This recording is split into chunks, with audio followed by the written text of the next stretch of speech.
Welcome to spring. As the sun does its job and we take advantage of the warm weather, in this echo of hidden Alaska, we focus on early life in Alaska during spring breakup and 3 points that drew out the perseverance of past generations. For our first location, we go to the Richardson Highway connecting Valdez north to the interior. Before the era of asphalt and modern machinery, it was a rugged, unforgiving route known as the Richardson Trail. This route was a lifeline of essential supplies going north. Every spring during what is called breakup, that lifeline came to a dead stop. What was once frozen ground became thick, churning mud. Wagons sank to their axles, horses struggled to pull loads, and the entire freight operations ground to a halt. Sled dog teams that once depended on the ice now became obsolete. This wasn't a one-time event, it was seasonal. It was a dangerous in-between time where sled dogs no longer worked and wheeled transportation could no longer function. For those in the north, this was time of uncertainty. Supplies like food, equipment, and mining materials delayed at the worst possible time as local communities transitioned out of winter stores, causing prices to spike drastically. A seasonal bottleneck that tested the resolve of the interior and whether they could stay connected at all. This brings us to our second location.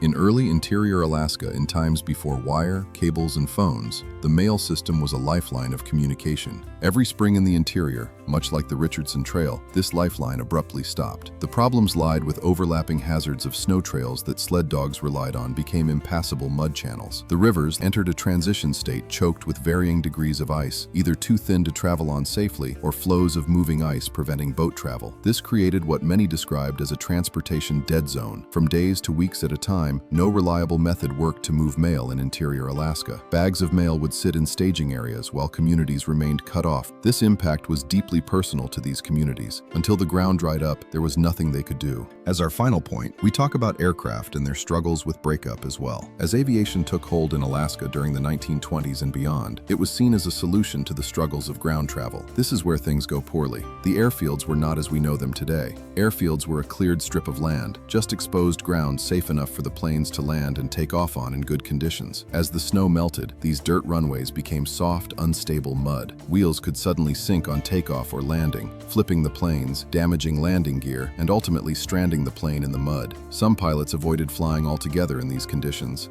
For a brief time each spring, even mankind's most promising innovation, the ability to fly, could not resolve the interior's dilemma. Spring breakup in Alaska isn't just a change in season, but a yearly reminder of how fragile life can be here. It wasn't a disaster or a single moment, but everything slowing down at once. It was a test of resilience for those in interior Alaska to wait it out year after year. Have you ever experienced spring breakup in Alaska? Leave a comment below. Like and subscribe for more echoes. Let us know where we should go next. Until then, thanks for watching.